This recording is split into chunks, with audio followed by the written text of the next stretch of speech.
Just allow your eyes to close where you are.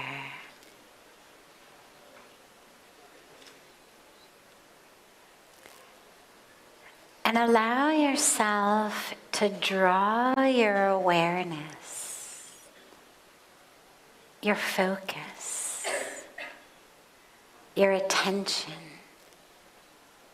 from everything that's happening in the world around you.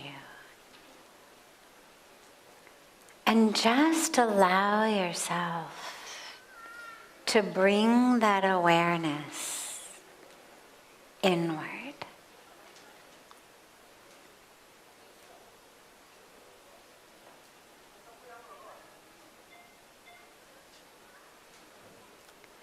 Allow that awareness to anchor itself in your breath. Just become fully aware. No judgment. No need to change anything. Just fully aware and present. With the flow of the breath as it comes in and goes out.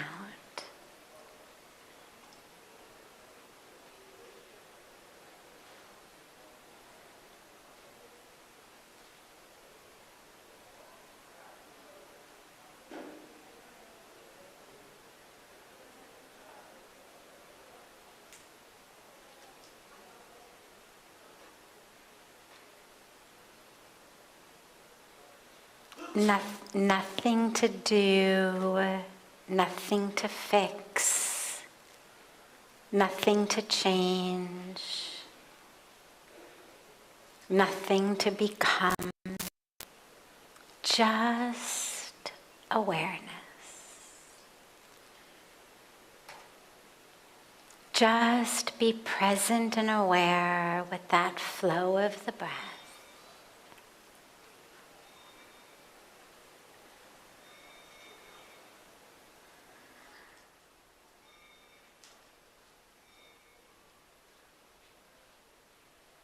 And as you do that, allow the awareness of your breath to be low in your abdomen.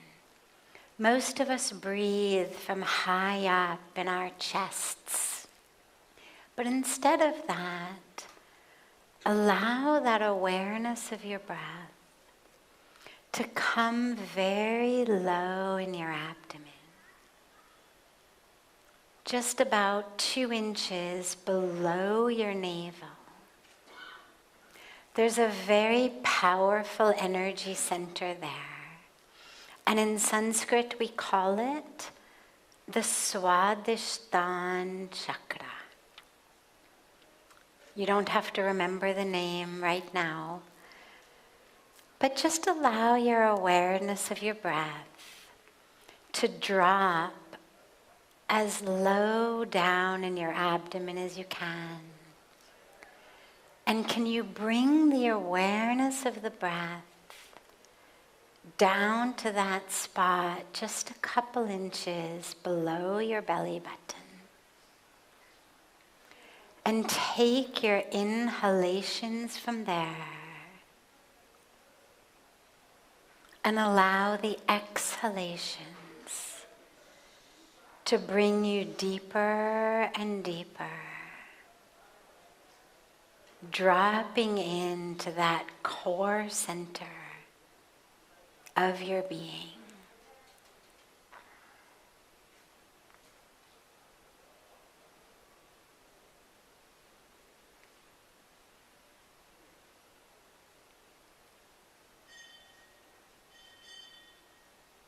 And if you get distracted, don't worry. Just bring the awareness back the moment you notice you've been distracted. Just grab a hold of that awareness. Bring it back to your breath and back to that energy center below your navel.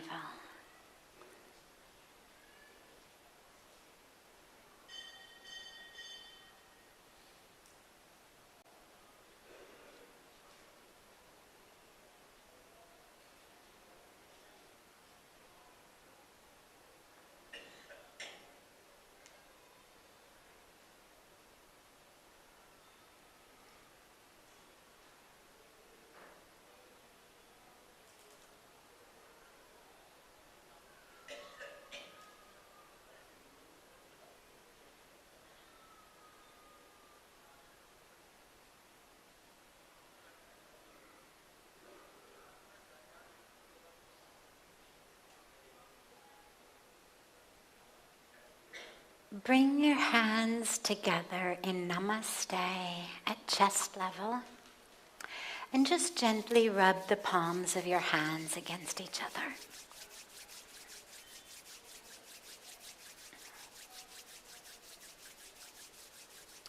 And press the palms of your hands into your closed eyes.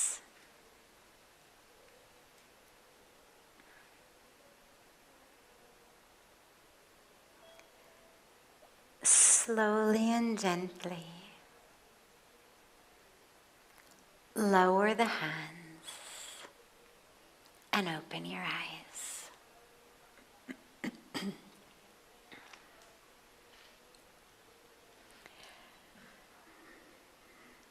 I am so happy that you can all be with us today.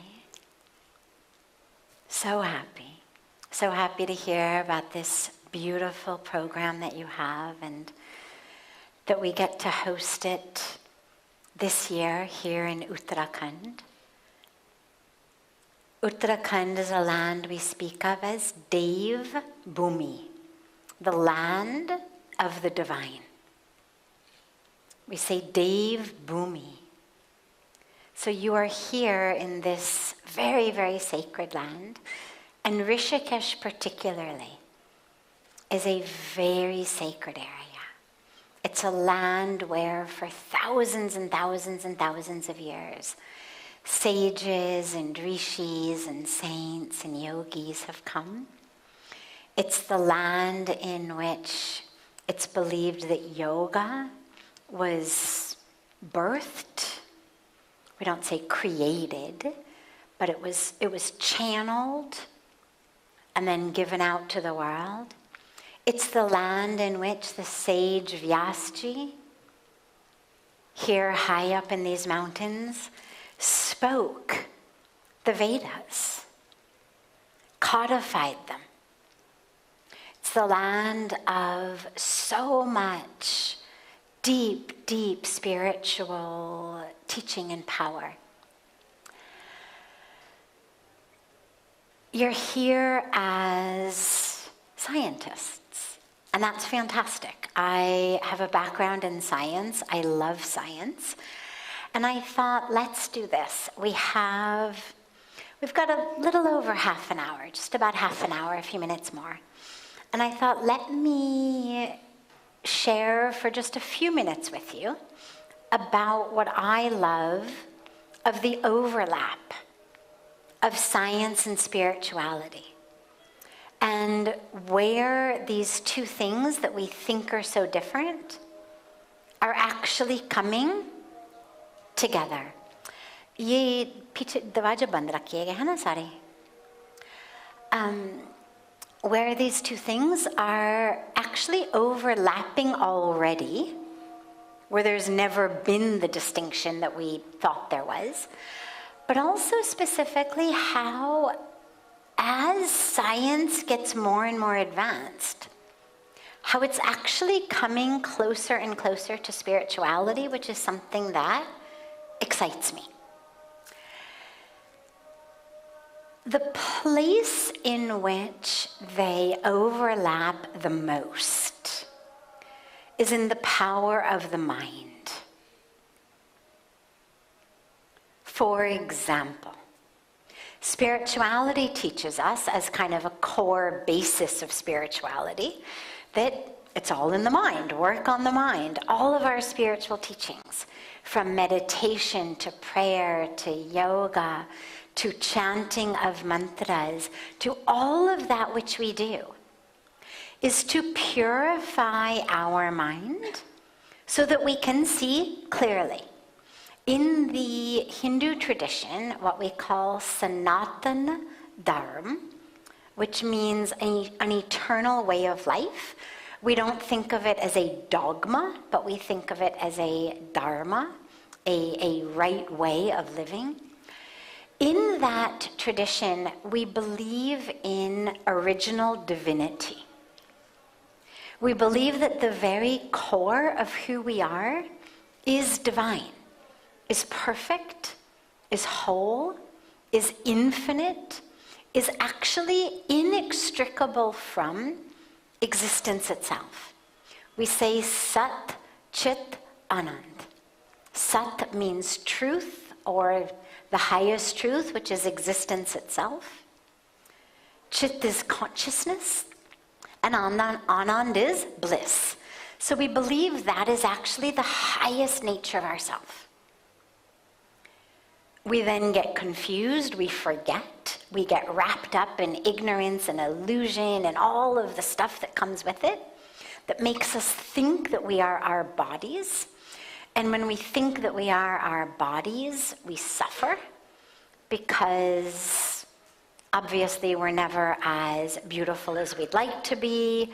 We're never as successful as we'd like to be. We're never as popular as we'd like to be. There's always something in the physical body itself or in the journey that the physical body is taking that we would like to change, that we don't feel good about. Maybe something happened in our past, something happened to us, maybe mistakes we've made in the past, maybe certain aspects of our body, of our mind, of our personality, whatever it may be. But there's always something that makes us feel not so good about ourselves. We compare, we compete, we feel jealous, we feel resentful, we get angry. We have all of these different ways in which we suffer. And then, of course, we bring suffering to others. In fighting, in conflict, in competition, we bring violence to the planet. Because as we're trying to metaphorically fill ourselves because we don't feel full, we're gobbling up the planet's resources, hurting Mother Earth. So in our spiritual tradition, we believe that the solution to everything is what we call Gyan, wisdom.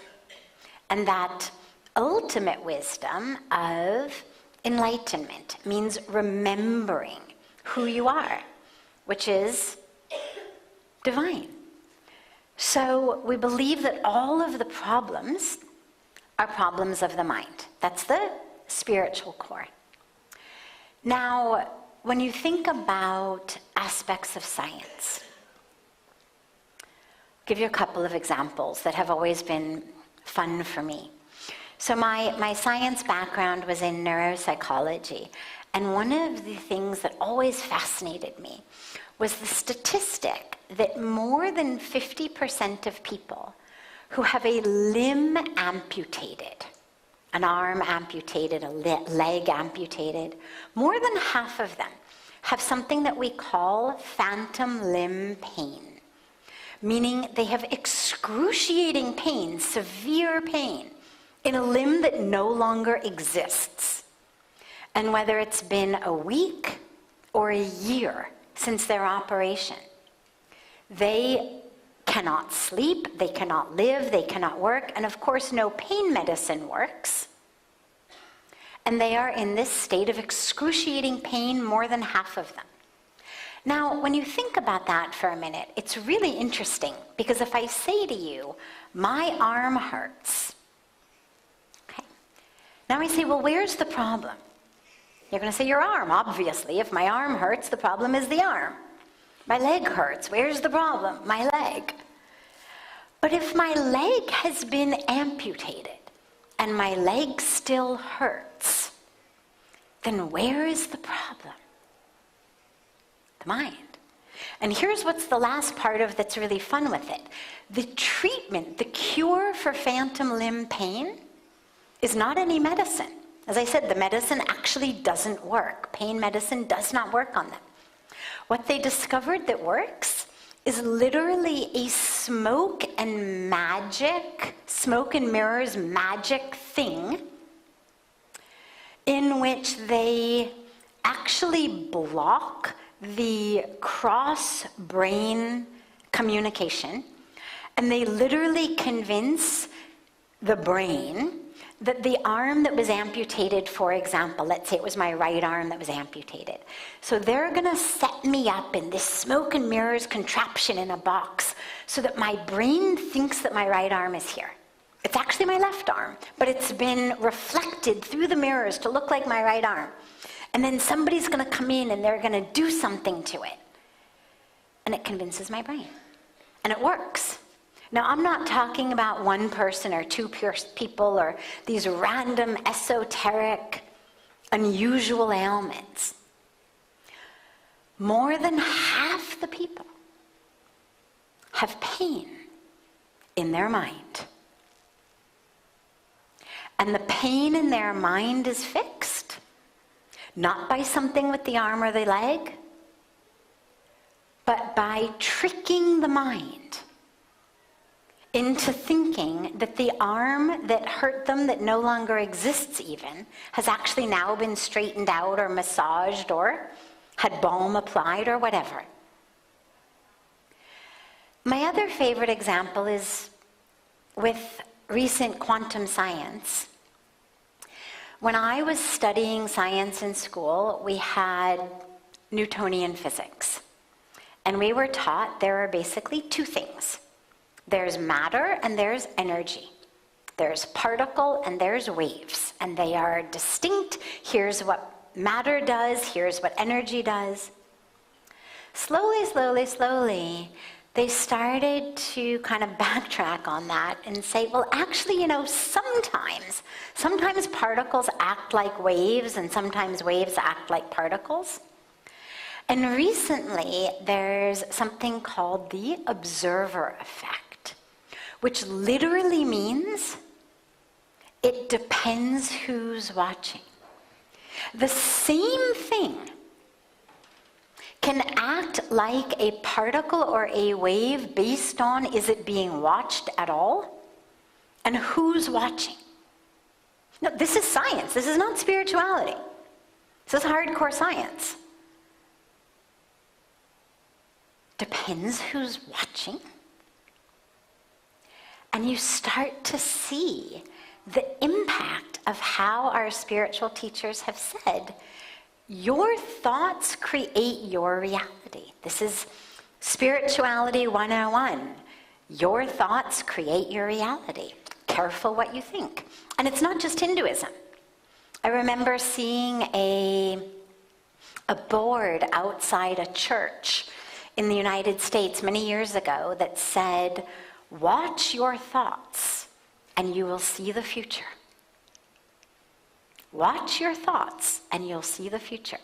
So this is not, again, it's not esoteric Hindu teachings I'm talking about. I'm talking core, universal, spiritual, basic philosophy. Your thoughts create your reality. And now science says, not only do they create your reality, but they're actually creating the reality for matter and energy around you. So we start to see an overlap. I'll give you one more of my favorite examples, which is a study that's now been replicated many, many times in many universities. But one of those was Johns Hopkins University took tens of thousands, I think it was like 90,000 people.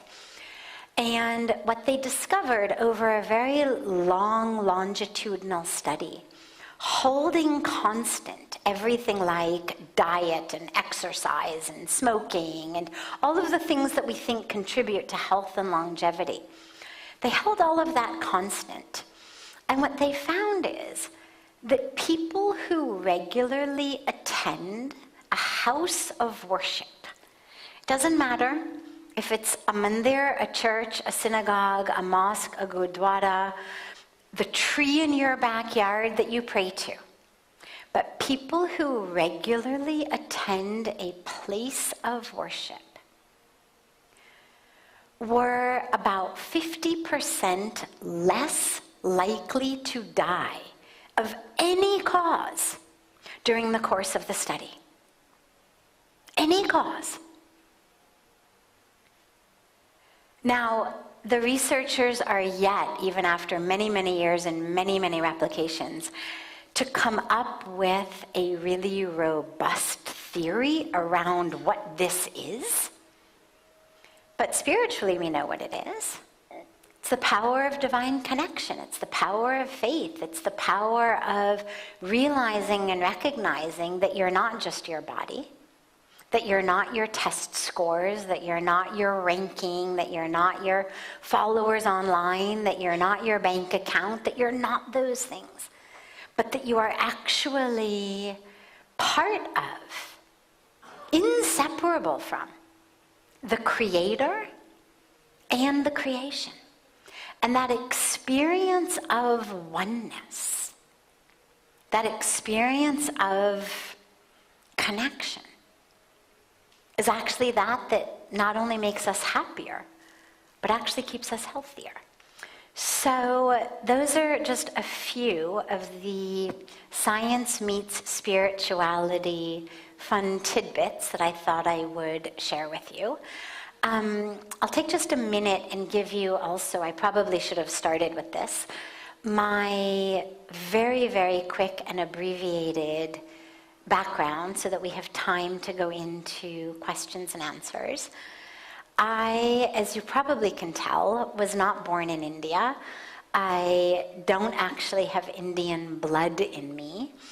I am American by birth. I grew up in California, in Hollywood quite literally, which is the Hollywood of the Hollywood to the Himalayas title of my memoir that came out a few years ago, that's in the bags that some of you have gotten.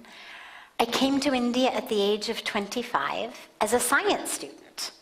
I was getting my PhD in pediatric neuropsychology. Not a spiritual person, not someone at all who identified as spiritual. But the one thing I had was a very open heart and a very deep commitment to truth. And those two things, plus what we call grace, the divine design, as my guru Pujya Sadhviji says, brought me here. I came with a backpack on a short trip in the midst of my PhD, stood here on the banks of Mother Ganga, and had such a powerful, powerful spiritual experience that I knew this is where I was meant to live. This is where I was meant to be. And I've been here now just over 28 years, and it's been an extraordinary blessing. And here we are today. So there's obviously a lot more to the story, but I don't want to take up more time. I want to open it up to you to ask any questions that any of you might have. We have a microphone right there. Don't be shy. There's no such thing as a wrong question or a stupid question or anything like that. Yeah, if it's a question that you have, you can be pretty sure it's a question in other people's minds and hearts as well. So the mic is yours.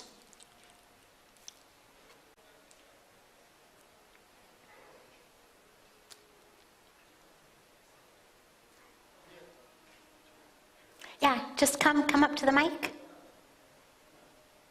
You don't need to ask for permission to speak here. Just come.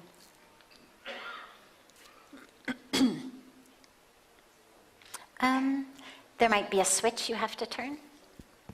Yes, now you're on. Thank you very much, ma'am. So, ma'am, my question is that we live in Kali Yuga, right? It is bound, as projected, it will get more materialistic, and the world around us will become more materialistic. So, how do you deal with a materialistic world while keeping principles of spiritualism and spirituality in your mind, when you know that everyone around you or the society in general will continue to grow into a more materialistic world, and everything will be about materialism at one point, and then it's bound to get worse. So how do you deal with your inner demons? How do you deal with the demons outside, and while keeping yourself, your calm and everything with yourself? Beautiful question. Beautiful, beautiful question. So we have a wonderful answer to this every day. Every day night comes. We know it's going to come. It's going to come shortly. We see it start to come. We know it's just going to get worse and worse and worse and worse and worse. But we don't stop living and say, oh my God, night's going to come. Okay, I guess I can't do anything now. I guess I should just sit here in the dark. And even I was in Iceland a couple of years ago, where we were there in the summer when they had almost no night. But if you go there now, they've got like 2-3 hours maximum of daylight a day. But that doesn't mean that people in Iceland or in, the north of Sweden or Norway or Scandinavia or northern Canada or all of those places, doesn't mean that they spend 21 hours a day just sitting going, oh my God, this is awful, it's dark. Boy, I wish it weren't dark. Boy, I wish it were light. They figure out ways. Even long before we had electricity, people had kerosene lamps, they had candles. People have found ways to make light in the darkness. Yes, it's dark outside, but we're able to be in the light. We're able to use the light. We're able to accomplish so much, even in the midst of darkness. And our light can bring light to others. You walk out with a flashlight. These days we all have it on our mobiles anyway. How many times have you turned on the flashlight on your mobile to show somebody else the path? So yeah, Kali Yuga is an age of darkness. We're seeing it, like we're seeing night be about to fall. But that doesn't mean that we have to give in to either. It's the nature of nature. Like days, like seasons change. Sometimes there's more light, sometimes there's less light. But we adjust and we adapt to it. It's not a meaning for us to give up or give in. So just like we live in the darkness of night, we live in the darkness of Kali Yuga. The difference is that the darkness of Kali Yuga is not just about the sun, it's darkness in our minds, which means that we need to bring light not only outside of us, but we need to begin by bringing light in our mind. And this is where our spiritual practice is so important. You mentioned our inner demons, which is so important. Think of them instead of demons, think of them just as ignorance and patterns. There's nothing evil in you. All there is ignorance in you. And there's probably voices in your head that you've internalized from things that you've heard outside. They began as outside voices. Maybe you actually heard somebody say it, a parent, a relative, a teacher. Or maybe you just picked it up from culture, from TV, from social media. But you've taken it from outside and you've brought it inside. And now it's a voice inside your head that says, you are like this, you are like that, you're not going to be anything, you're this. Until and unless you have this much, you're worthless. You've internalized it. But it's just ignorance. See it as the ignorance that it is. Because ignorance can always be dispelled with wisdom. And that's why we focus on study the scriptures, read a line, if not a chapter of the Bhagavad Gita, or any scripture that inspires you, every day. Read about the lives of the masters. And again, it can be religious leaders. It can be figures like Gandhi, like Martin Luther King, like Nelson Mandela, like Archbishop Tutu, like St. Francis of Assisi. It doesn't have to be necessarily from a religious text. But find inspiration, light.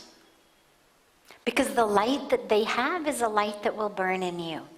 And as you start to realize who you are, the Bhagavad Gita is my favorite for this. It dispels any and every misconception that we have. And as you start to realize who you are, that light of Gyan comes, of wisdom. And it automatically removes those demons of ignorance, the demons of ego. And once you have that light inside, then you're able to live with love, to live with compassion, and to bring that light then to the world. And that's the great power we have, no matter how dark the night is, or no matter how dark the day may be in certain parts of the world. We have the ability to create light. And no matter how dark Kali Yuga may be, we have the ability to create and to share wisdom and spirituality and depth, that light. But we have to do it. Just sitting around isn't going to make it happen. You've got to light the candle. You've got to light the lamp. And then you take it and you use it to light others. Okay. Thank you. Beautiful.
Ocean.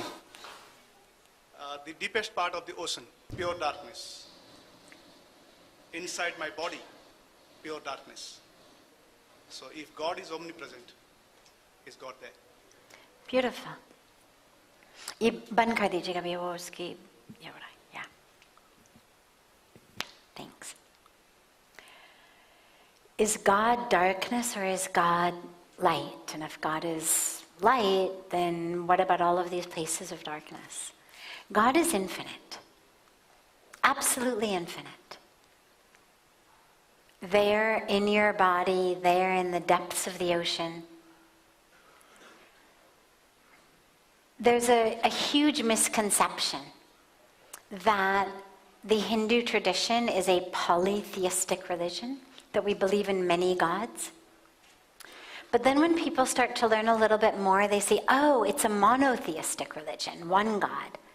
But it actually isn't even that, because typically in monotheism, we believe in one God with a very specific set of characteristics or principles or aspects that behaves in a certain way. In the Hindu tradition, we believe there is nothing but God. So it's all God. However,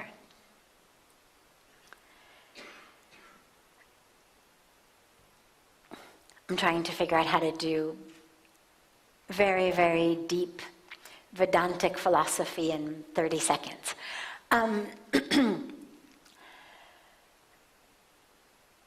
One aspect, one way of speaking about God is the infinite God pervades everything, is everything. There is nothing but the divine. On that level, there is nothing but consciousness, nothing but this light of pure awareness. That's the core teaching of the Advaita non-dual tradition. In that level, there is no even bottom of the ocean. There is no you that is different from existence. It is all happening in you. It's like the dream that's happening in me. There's no actual airplane or actual car. It was all in me. But then when we come to this manifest reality, in which we have the creator, Brahma, we have the sustainer, Vishnu, we have the destroyer or dissolver, Shiva. We also have in the manifest reality, we also have Maya, illusion. That which keeps us separate from the divine is Maya. God is everything. But when we identify as the body-mind complex, in that Maya, we separate ourselves from God. And in that Maya, in that Agyan, we suffer. But that doesn't, our suffering or our lack of wisdom does not change the nature of God. It just changes our ability to connect with God or experience God. Other questions? Yes, we only have 5 minutes left. So, any questions?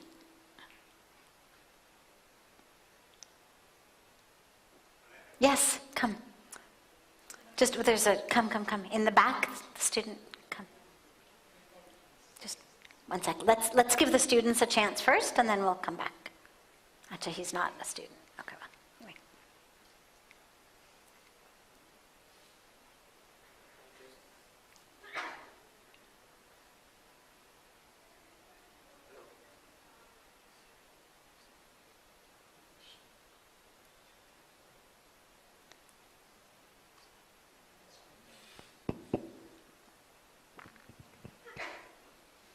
My question is, where is 7 Chiranjeevi God and how to physical visible?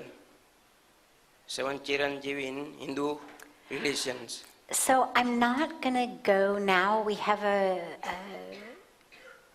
group that's come from all over the world, and I don't want to use our last 5 minutes going into the very, very esoteric aspects of Hinduism. We can take that up another time, but I'd rather use this last bit of time to go into things that are relevant and applicable for all of our international audience. But uske baare mein hum baad mein baat karenge. Okay. Agli baar baat karenge. Yes, please.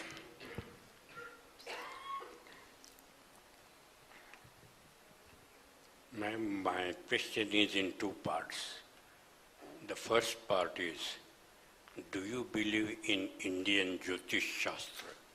Do I believe in? Indian astrology, Jyotish Okay, Shastra. yes, Are you interested in something? I have written 2 papers. I am NASA scientist, worked for NASA for 35 years. Wonderful. I am from San Diego, California. So let's take your first question first, because we might run out of time before the second one. If we have time, I'll go into the second one. Do I believe in the science of astrology? Absolutely, I do. I didn't used to. It's interesting. When I first heard, unki mic ko band kar dijiyega. They just need to turn off your mic because it messes up in the speaker. When I first heard about astrology, I mean, obviously we all read horoscopes in newspapers that you realize mean nothing at all. You know, if you cover up with your finger, is it Pisces, is it Aries, is it Taurus, you realize every single one of them could apply to you. So I never believed in it. And then when I came to India and heard about everybody so deeply, devoutedly believing in astrology, I did not. Because I was trying to think about it from the sort of spiritual perspective of just, okay, it's another way of, you know, praying, and we pray to God, and we pray to the planets, and we pray to the sun, and we pray to the moon. And I had just thought about it like that. But as the years went by, I actually realized from a scientific perspective, I believe in astrology scientifically more than spiritually. Here's why. The human body is 70%, 80% water, depending on how old you are, right? Now, all of our scientists out there, if I say anything that you do not believe scientifically, I want you to shout out and interrupt me, okay? Really, you do not just take what I'm saying because I say it. You're scientists. If I say anything or I get anywhere where you feel like, I don't make the leap, stop me, okay? Human body, 70, 80% water. The ocean has high tide and low tide caused by What? The moon. The moon. The magnetic pull between the moon and the earth. Yes, of course, the position of the earth and the moon, and therefore the pull between them. But it's the pull that is turning tides into high tide and low tide. The pull of just the moon. Now, I have no idea how many liters or gallons of water there are in the ocean, but I have lived on the ocean.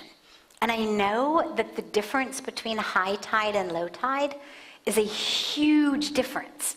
In many places, you've got a 30-foot difference between high tide and low tide, caused only by the pull of the moon. Now, the scientist in me says it would be crazy to accept that the pull of the moon on the ocean causes high tide and low tide. But me, who's also water, is not impacted by it. If the pull on the water is enough to change the tides, how is it scientifically possible that it doesn't impact me? It must. All of the planets have different magnetic poles with each other, with the moon, with the earth. We are made up of the exact same 5 elements that our earth is made up of. Or sorry, that our creation is made up of.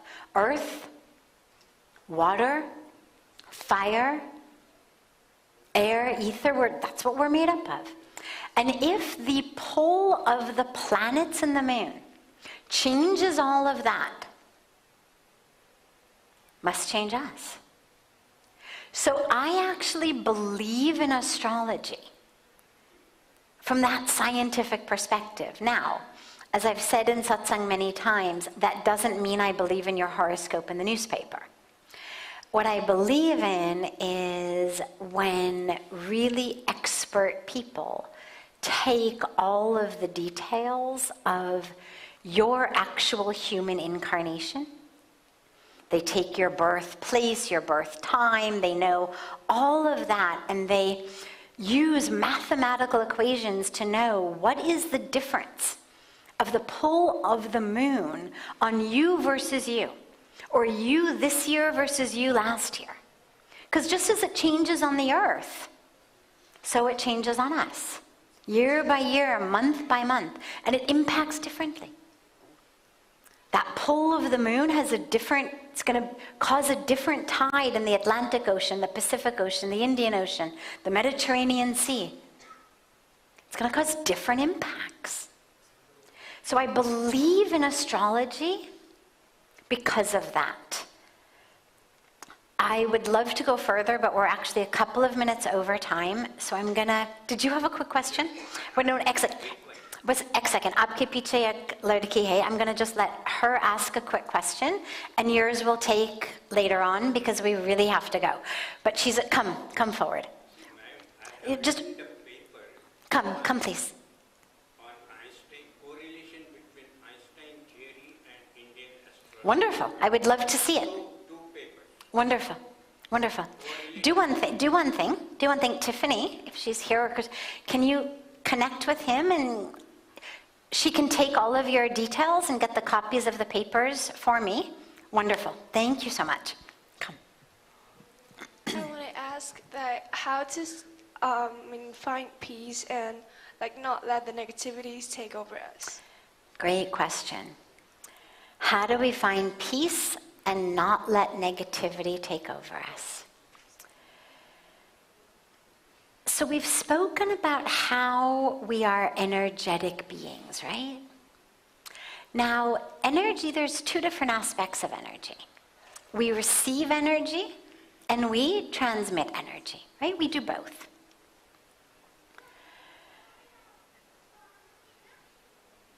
There are times and there are places where you really want to soak up. You want to be a very conscious, energetic receiver.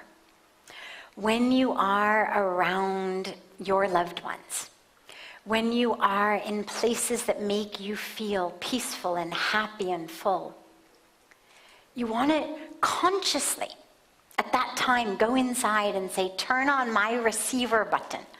Like just receive, receive, receive, and allow yourself to feel like a sponge that just soaks it all up.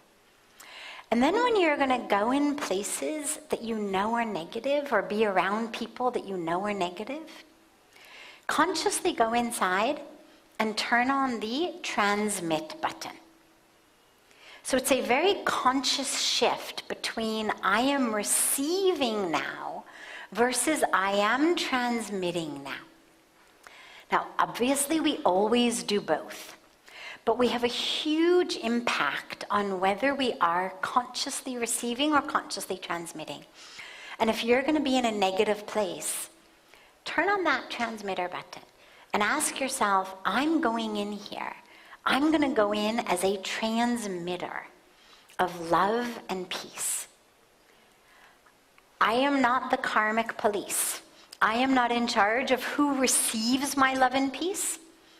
I am not in charge of the impact it has on them or the world. But my job is just to transmit that.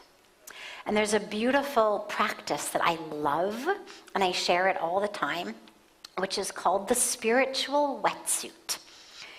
Now, if you go into the ocean in a wetsuit, you stay warm. You don't stay dry. Raise your hand if you've ever gone scuba diving or surfing or worn a wetsuit before. How many of you? Okay, significant number.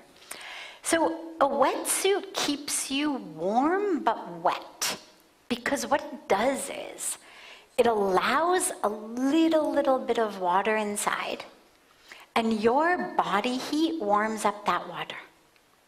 Then you go in the ocean. Your job is not to warm the ocean, but you go into the ocean in that water that is already warm because you've made it warm. And so you're able to stay warm.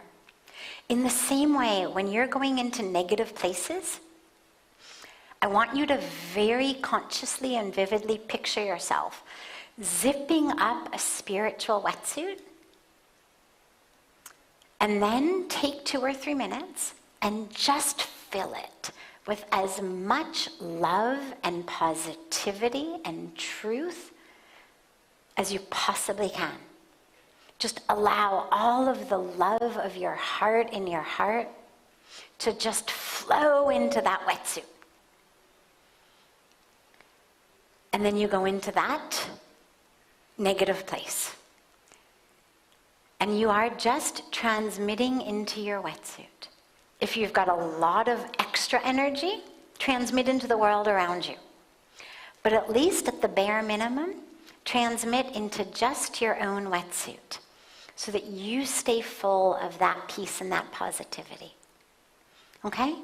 And don't take it in. And if you find that you've taken it in, when you come home, have a shower immediately.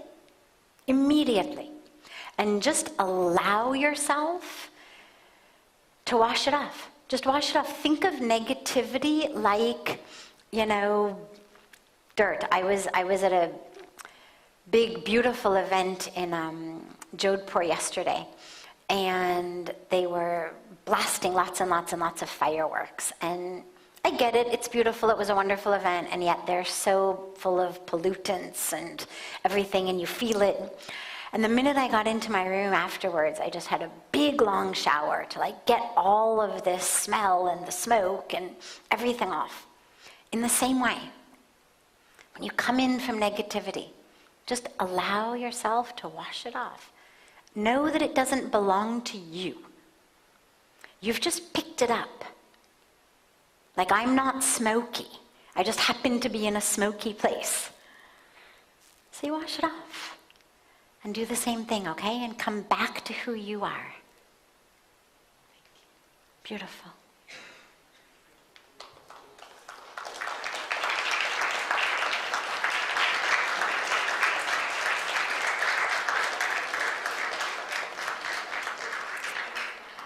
So it's now time for our sacred arati. Our Rishi Kumars will take you out there. We have some books on the back if you would like to take any. Some of them are longer books, some are quotation books. Feel free to help yourself, but make sure that you only take something that you're actually going to read. Because remember, paper comes from trees. So if you're going to read it, by all means take it. It is there for you.